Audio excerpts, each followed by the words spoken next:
Money, money, money, money, money. Let's talk about money, shall we? Let's talk about getting the money. Let's at least talk about how you talk about the money. I've been in sales a long time, almost 3 decades. I'm gray, right? Gray beard. I experienced this when I was new. I experience it as a buyer myself, as a business owner. Salespeople come to me. I experience with people that I train, and they are uncomfortable talking about money. The first product I ever made, it was a free report, an email series. It was a talk. It turned into a workbook, CD back in the day. It's still an MP3. It's a bonus that I give away now. But it's called the 7 Deadly Sins of Selling. And one of them is you're uncomfortable talking about money. And so this comes up. It's a societal thing. I've traveled the world, stationed in Korea. I was stationed in the Middle East and the UAE, did some shopping, vacationed in Thailand, vacationed in India, vacationed in Argentina. And you can haggle more in most of those countries, but not in the U.S. We are uncomfortable talking about money. And so you see it like growing up as a child. You've probably heard your parents tell you, like, it's not polite. Like, don't ask about that. Like, Dad, how much does the car cost? How much is dinner? Even now, you see people go to dinner, whoever's paying, they'll cover it up, right, as they're signing the check. But, you ask your parents, how much money do you make? Most folks don't talk about that. So we grow up thinking money is, it's like sex and politics and religion. Like, don't talk about it. Now you're in sales and you have to talk about it. But you're not experienced talking about it. You're uncomfortable talking about money. And because you haven't disqualified the prospects very well, because your pipeline's not full, because you need this deal, you don't want to scare them off. You want to hang on to it as long as you can, because as long as there's a hope, then your boss maybe get off your back a little bit on your lack of prospecting, because maybe they can salvage something, because at least it's a deal. It's somebody that can fog a mirror. It's someone you've spoken to, so maybe they can close them. But it's bad for everybody. Old school sales training will tell you don't talk about money early on. They'll talk about never asking closed-ended questions. Don't ask questions that they can say no to. And that's crap. When you leave money till the end, the prospect is anxious. They're worried. They're distracted. They're confused. Maybe they're angry. So you got to figure out how to get it out on the table. And there's an old episode of Happy Days. And I told you I'm old, but I linked to it and I talk about it in my sales training. But there was an episode, Richie brings this girl over to study, and cute girl, and they go upstairs. Dad's checking on him, mom's checking on him, sister's checking on him, and he's nervous. And as they sit down, he's fumbling. She says, "Would you like to kiss me?" He's like, "What? Would you like to kiss me?" "Yeah." She puckers up. He kisses her. They both calm down. Well, he calms down. And they start studying. And later on, they're talking. He's like, "Why did you do that?" And she says, "I've noticed that boys, when I study with them, they are worried. They're wondering, do I like them enough to give them a kiss? So I just get it out of the way, then we can focus." Timeless advice, from 50 years ago on Happy Days. But it's true with sales. You've got to, now look, obviously you don't know everything that's going on in their business. And the prospect probably doesn't truly know what's going on in their business. If they did, they would just be asking you for a quote. But because you're doing a discovery, you don't know what to quote. Okay. But literally within a few minutes, you know what's going on in a ballpark area. Okay, but let's take a very broad topic. Let's say you're selling Lamborghinis versus, Chevys. When you show up to that appointment, the guy's in a single wide trailer, right, with a meth lab over on the side. Well, maybe the meth will help him buy it. But, it's a broke down meth lab. And it's like, I don't think I'm in the right place. Okay. So you have a feeling, right? When people call, when they talk, and even if you don't have pricing on your website, that's fine. Maybe in the discovery, maybe as they set up the marketing, the case studies, the testimonials, there can be some numbers in there. You can talk about ROIs. You can talk about percentages. You can talk about, hey, this solution, saved us $100,000, $500,000 over 2 years, $500,000 first quarter. Okay, people will know the bigger the savings and returns. Okay, it's probably not a $5,000 solution if it returned a $500,000 ROI in the first 3 months. So that kind of sets the stage, but you got to get it out on the table. You have to start talking round numbers with prospects and get them opening up. Okay. So the way I do that, and if you've seen my other videos, I've sold a lot of CRMs over the years. And people will come in, well, yeah, can you show me your CRM? I'm like, love to show you my CRM. How much time do you have? Do you have like 12 days? I mean, because I can show you everything. I literally wrote the book on one of them, and I can go for 12 days. But you and I probably don't have 12 days. So what are you looking for? What are you hoping to get out of this? What's the number one or two things? I've talked before about, what are your top 3 non-negotiable criteria that you need this software to do? What itch does it need to scratch? So it's worth looking in, deeper at it. So I'll get into that and I have them start telling me, okay, how many users? What do you need this to integrate with? What other, third-party solutions? Boom, boom, boom, boom. So, okay, you got 20 seats, you have 100 seats, you got 100 users, 3 locations. What are you using now? Okay, you need to port that over. What is your timeline? It has to be done in 90 days. Okay, you need everybody trained, at the 3 different offices in person, in the next 90 days. Boom, boom, boom. Say, look, the software you're looking at with these features, boom, you're looking at, $100 per seat. Per month, so there's $2,000 per month, so $24,000 right there for the year. Multi-year contract, maybe we can get it down, $20,000. So you're looking at $60,000 contract over 3 years. If you sign 3 years, we can, cut the onboarding, in half, but still there's going to be travel and whatnot, so this could be, $30,000 up front, and a $60,000 over 3-year agreement. I mean, is that kind of what you were thinking? Okay, I'll ballpark it like that. I want to know, right? If there's no way in hell they can do that, they'll be shocked. What? Oh, no. There must be some miscommunication. No, we're paying half that right now, and we were hoping to cut that in half. Is that a dead deal? Maybe, but maybe they're just some tight asses and they need to get hit with reality. Maybe they've been suffering with that cheaper solution. And because they're suffering, they're not using it fully. Most people aren't using their technology fully. So they're like, well, we should get a simpler, lower cost system because we're not really using what we have, but we do need it for this, that, and the other. That's kind of logical, right? But it's like, hey, if you had better software, there would be more utilization by the team. The team would become 10, 20, 50, 100%, 500% more efficient. The ROI would be damn near immediate, right? So you got to have that discussion, right? Or they go, they'll say, yeah, that's about right. That's what we were thinking. So you got to get that out in the open, okay? When I send a proposal, and I've done this for well over a decade. I mean, when I was still in corporate America, I closed 90, 95, 99% of my proposals because I don't even send a proposal out till we've agreed to what we're looking for, what we're going to deliver. So the proposal becomes just a document, right? Kind of a line in the sand.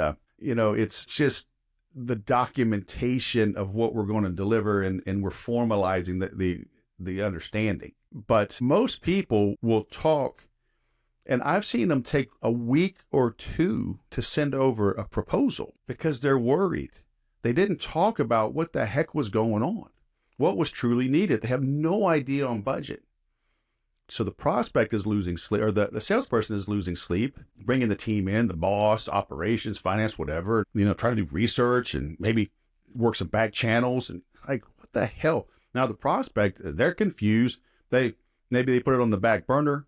Maybe they start looking at some competitors because you're so slow. It can't be like that. Get the questioning right out in the open. And look, maybe the prospect says, say, hey, look, do you have an idea on pricing? Like, yeah, do you have a budget? Is this planned? If they tell you money's no object, BS. Do not run with that, okay? And the way I do it, money's no object. Oh, good. So I'll tell my wife we can go ahead and buy that new house out in, on the beach because, we'll get it done for about $5 million. No, hell no. So money is a little bit, so ballpark. I was not 5 million, 1 million. No, 100,000. Yeah, 70 to 90 maybe. Okay, that's fine. So we're in the ballpark. We have options for that. So let's continue. I'll play it off. I'll have fun with them, but I'm getting an answer. Okay. And now they start to push back. So, we're not really comfortable discussing that right now. We're not even sure, if this is right for us. We're in the preliminary stages. Hey, no sweat. and honestly, I don't know if this is right for you. I tell more people no than yes. So, but if you don't trust me to at least share some ballpark pricing, it just feels kind of weird. Like, is it something I said? Is it my company's reputation? For me to make recommendations, I need to understand what's going on. So, we have packages from, $5,000 a month to 20 grand a month. I mean, where are you hoping to come in at? I'll force it, right? I'm not grinding them. I'm not demanding. I'm not angry. I'm not argumentative, but I'm firm, and I will look them in the eye, and I will let the silence sit, and the next one who talks loses. Okay. And look, hearing no early is a win. Okay. Years ago, 2007, I spent 10 months working with Dell, helping them deploy Salesforce.com. It was the biggest Salesforce deployment to date at that time, right? Like 3,000 North American salespeople. And so I brought in a team of 5. We worked with another big team. And for 10 months, we trained. And my company, we did the big summer push of '07. And then we were retained out of everybody else to do the new hire 2-day training for the rest of I would say rest of the year. It was another like 7 or 8 months. So it was a good gig. And, but working with them over that time, I got to know a lot of the salespeople, and we'd hang out over breakfast. Usually these were out of town, and they'd send them in for training. So I'm hanging out with them in the lobby, in the bar, at the hotel.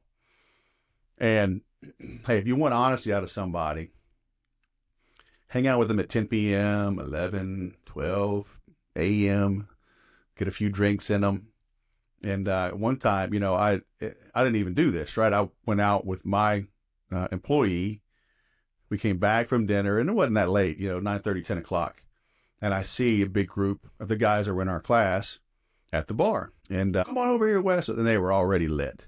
And I know, I've been there. I've been a W-2 guy, and you're on the road training, and you drink. And I was sharing with them in that day's session. I said, look, this is my own money, right? I don't get on a plane.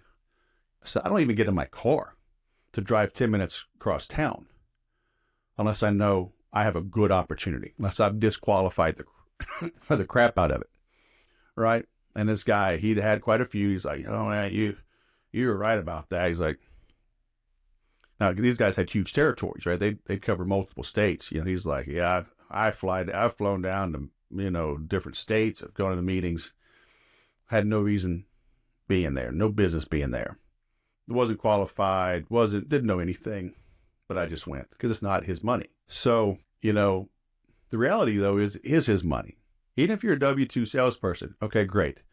Of course, you're expensing the taxi, you're expensing the parking, you're expensing the Starbucks, you're expensing the flight, the in-flight movie, you're expensing the hotel, the rental car, you're expensing all of it. But when you're chasing deals that aren't really deals, you're not doing other things that could be productive and land other deals. And so it is your money, right? Not directly, it's an opportunity cost. You need to look at it that way. Okay.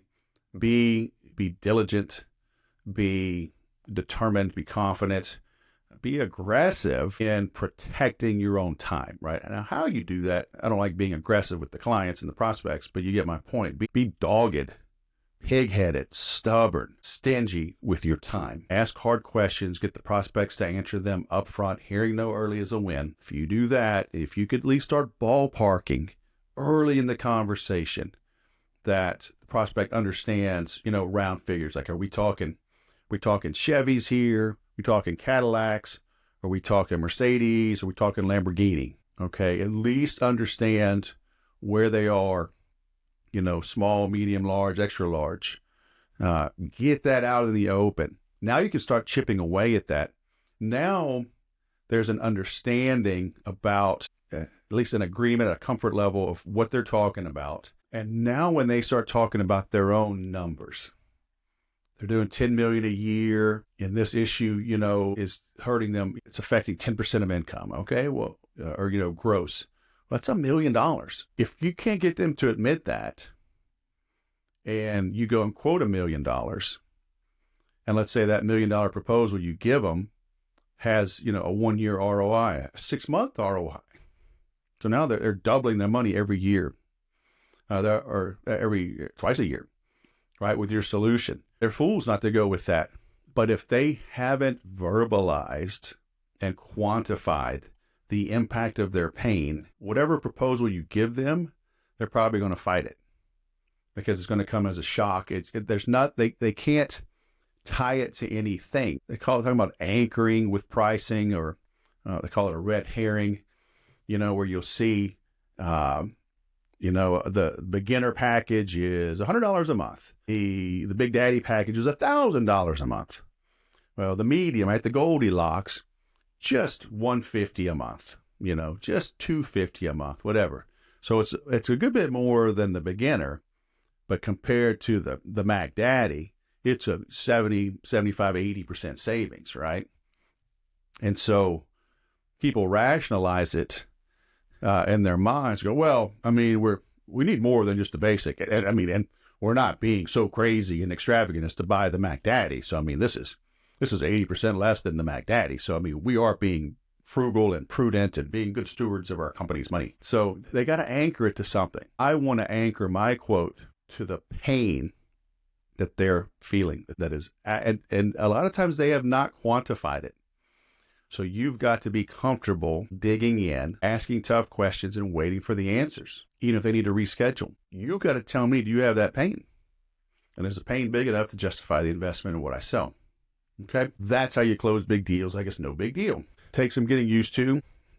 Hopefully you see there's some nuance there, there's some subtlety, but it really is how I've done it, how I do it, how I've done it for decades. Cut to the chase, look them right in the eye, be steady Eddie. Tonality matters, body language matters, eye contact matters, okay? Be confident in what you sell, be confident in the benefits that it brings, and let the cards fall where they may. All right? Thanks for watching. Go sell something.